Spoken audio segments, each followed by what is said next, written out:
Hello. Hello. This is my first time here in London. I think it's an awful place, but I'm willing to adjust. I like that y'all just have bank holidays here. It's nothing, it's not a person, it's not about a person. It's not about pillaging another country. It's, yo, the bank is closed.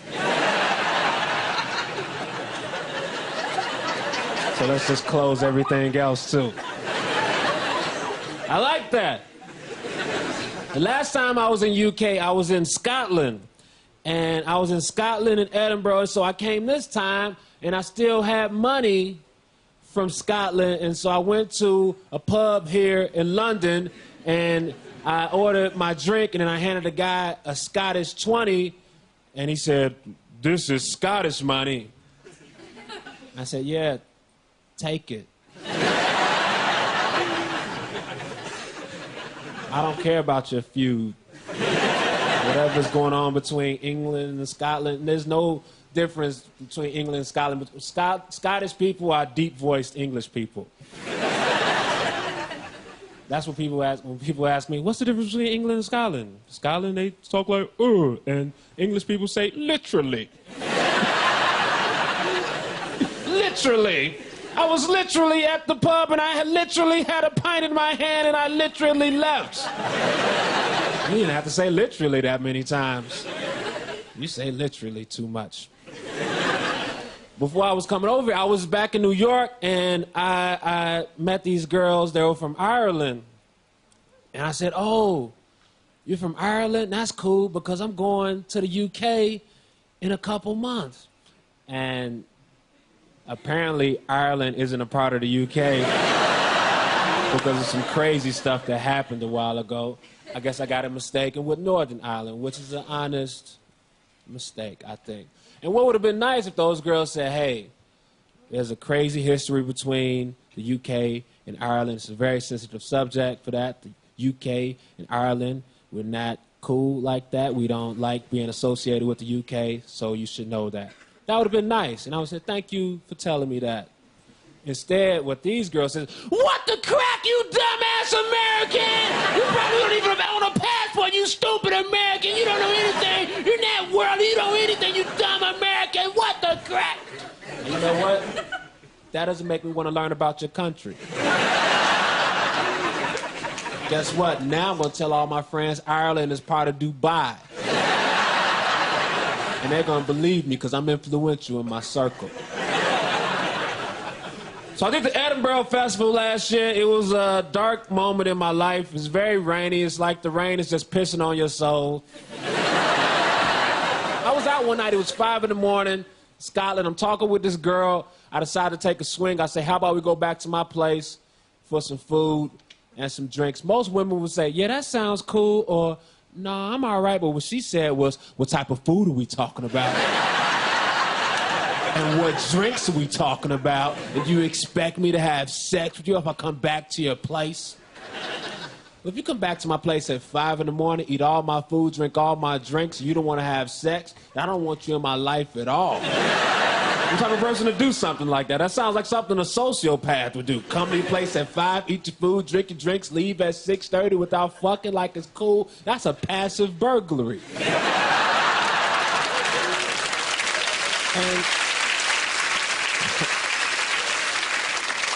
And as soon as she said that, I should have clocked that this woman was crazy, but I was kind of drunk, so I go, "Oh, she's kind of quirky. She's kind of quirky and weird." So we talked for a little bit. She says stuff, I say stuff. She says stuff, I say stuff. You know how conversation works. I think it's going well, so I go in for the kiss. She says, "What? You think you can just kiss me? Men think they're entitled to whatever they want from women. You objectify us?" She started going this crazy feminist rant. It's fine if you want to be a feminist, but I think 5 in the morning after the bar closes is a weird time to jump on your soapbox. Men just want to fuck. Yeah, it's 5 in the morning. Everybody wants to. That's why they stayed out till 5, because it didn't happen at 2. So we keep talking for some reason. She wants to know my address. She's showing interest. I tell her my address. Then she wants to know my address plus the cross street. I tell her. She texts it to herself. I say, what's wrong? She says, I have to be safe. 3 out of 10 women that get raped don't report it. I said, 1 out of 1 dudes is walking away from this conversation. She said, what's wrong? I said, you insane, lady. That's what's wrong. And it sounds very risky to hang out with you. And I didn't know this about myself until today, but I don't hang out with anybody that quotes rape statistics. There's nobody in my life that does that. That's such a weird trait to have. I have to get away from you because I'm a black man in Scotland on a work visa. They're going to believe any bullshit you say. And she was super drunk in that moment. She couldn't handle rejection. She just kept on going, Hannibal, please let me explain. No, you've explained enough with your words. Why, Hannibal? What's wrong? You seem insane and unstable. That's what's wrong. Hannibal, I just want to educate people. This is a weird-ass time for that type of class. Hannibal, give me 30 seconds. No, I don't want to talk with you. Hannibal, please stop walking away. No, go away. Hannibal, please. Hey, lady, you acting like a rapist right now. Because I just said I don't want to talk with you. You keep on talking to me. You're raping my eardrums, and I feel very threatened. No means no.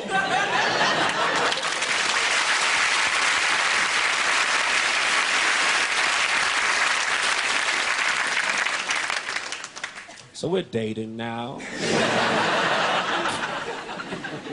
My name is Hannibal. That's my real name. I feel like having this name has caused me to miss out on several potential sexual encounters. When we walk up, hey, what's your name? It's Hannibal. All right, bye.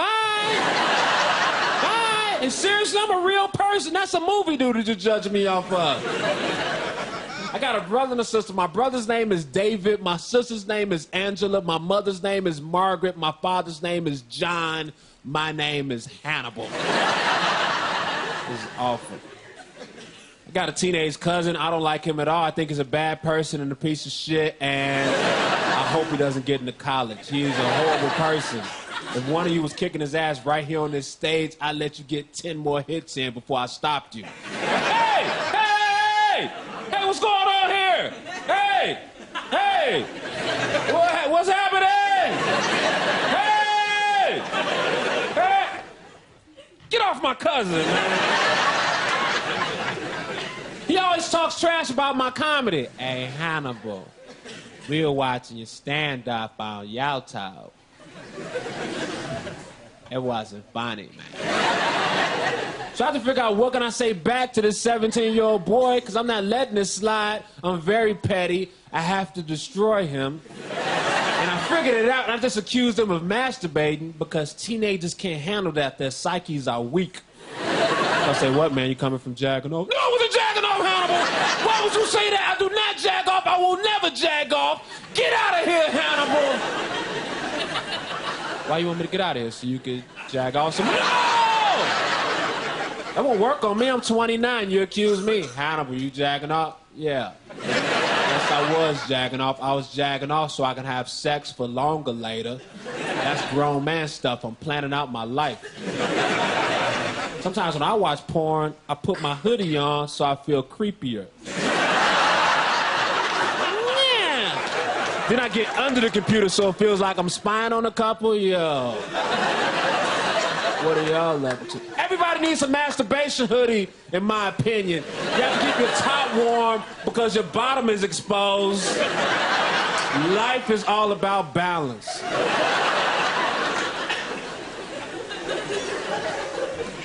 Yeah, drinking. I like to drink. I only like to drink with people that can hold their liquor. I was out with this girl. I bought some drinks. We go back to my hotel room. She starts throwing up the drinks that I bought all over my room. It was very upsetting. It was like she was throwing up my money on my money. Very upsetting on so many levels. Really not that many levels. People overuse that saying. It was messed up on so many levels, man. Oh, for real? Please name every level. Well, metaphysical, level 3, eye level, sea level. Shut up, man. Fuck your struggle. Stop being dramatic. Whenever people are going through a struggle in life, they get really cliche. They say stuff like, I'm taking it one day at a time. I'm just taking it one day at a time. You know who else is? Everybody, because that's how time works. That's the only way you can take time. What were you doing it a week at a time before? Who are you? Who taught you how to do that? Teach me how to do that. I want to get to this quicker, too. I don't like when people say, I'll pray for you. I'll pray for you. I'm going to pray for you. You going to pray for me? So basically, you're going to sit at home and do nothing? That's what your prayers are. You doing nothing while I struggle with a situation. So don't pray for me. Make me a sandwich or something. Because I'm very upset right now, and I can't make my own sandwiches, so that'd be cool if you made me a sandwich instead of praying. It's very lazy. Well, we'll keep you in our thoughts. With the other bullshit in your head, no.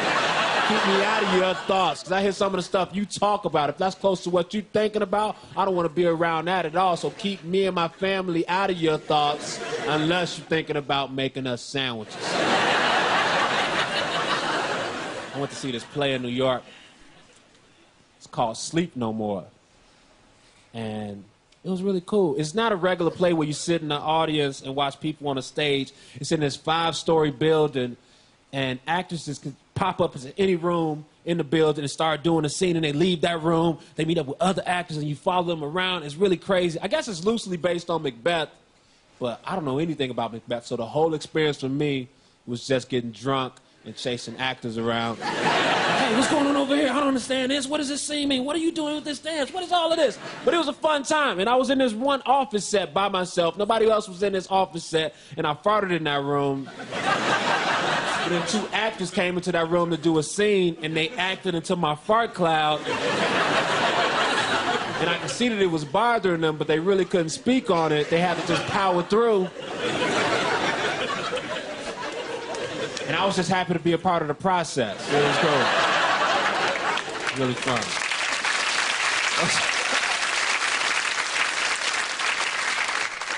I live in New York. Sometimes I get drunk and I get into arguments with taxi drivers. And I'll get out the cab and I'll slam the door.